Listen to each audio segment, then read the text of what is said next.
Mechanisms of Brefeldin and Botox by Jeannie Mason.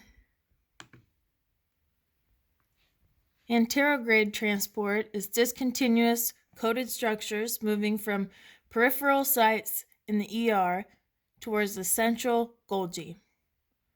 Retrograde transport is continuous, non-coded tubule structures that move from a central site to the peripheral ER. Anterograde is the action of dynein motors moving towards the minus end of microtubular filaments. Retrograde is the action of kinesin motors, which are moving towards the plus end of the microtubular filaments. Brefeldin inhibits the ARF guanine nucleotide exchange factors that act on small GTPases of the ARF.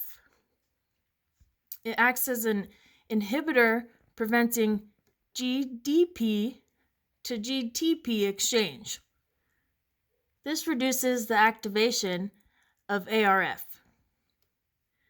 It also prevents recruitment of COP1 to the Golgi complex. It promotes redistribution of the Golgi membranes into the ER. So this picture shows what happens after the toxin is introduced. It shows the retrograde V snares remain exposed and they fuse with the ER. The trans-Golgi network is lost in the cytoplasm up here, and it blocks ER to Golgi transport. So the formation of the vesicles stops due to the inhibition of the ARF.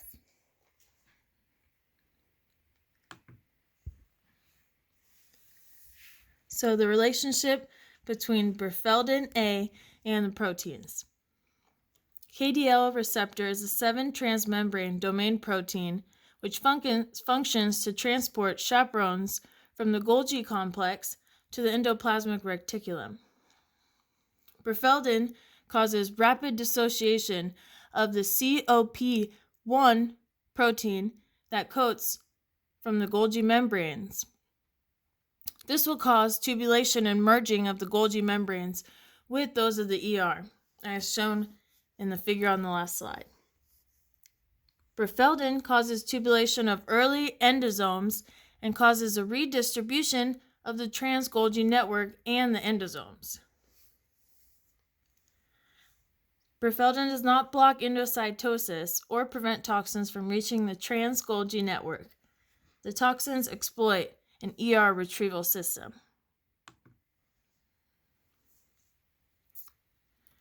So, in this picture, it's showing here on number 5, vesicles from the ER, and recent evidence shows that peroxisomes can obtain proteins from vesicles from the ER.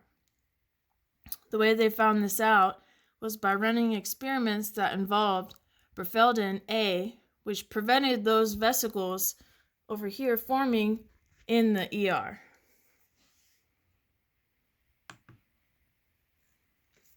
Next, we're going to talk about Botox. Botox is produced by the bacterium shown here. It is a protease that cleaves a snare protein that's required for the fusion of neurotransmitter containing vesicles with the plasma membrane of nerve cells. So this picture here shows the process of the Botox toxin here. Up here on the top is a normal neurotransmitter here releasing its neurotransmitter in there. Down here at the bottom is the Botox, which will actually not allow the snare complex to form. The membranes won't fuse down here, and the neurotransmitter will not be released.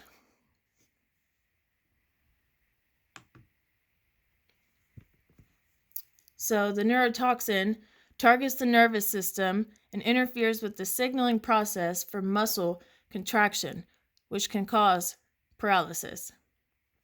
This very potent biological toxin is used therapeutically in small doses to control muscle spasms and to correct crossed eyes. It's used cosmetically to remove wrinkles caused by muscle contractions in the skin.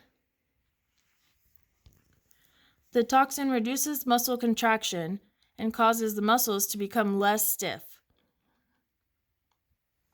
So Botox, it'll bind presynaptically to recognition sites on the nerve terminals, and it'll decrease the release of acetylcholine, which causes a neuromuscular blocking effect. Acetylcholine, it'll attach to the receptors on the muscle cells, and it'll cause the muscles to contract or shorten. The Botox will prevent the release of acetylcholine, and it'll stop the muscles from contracting.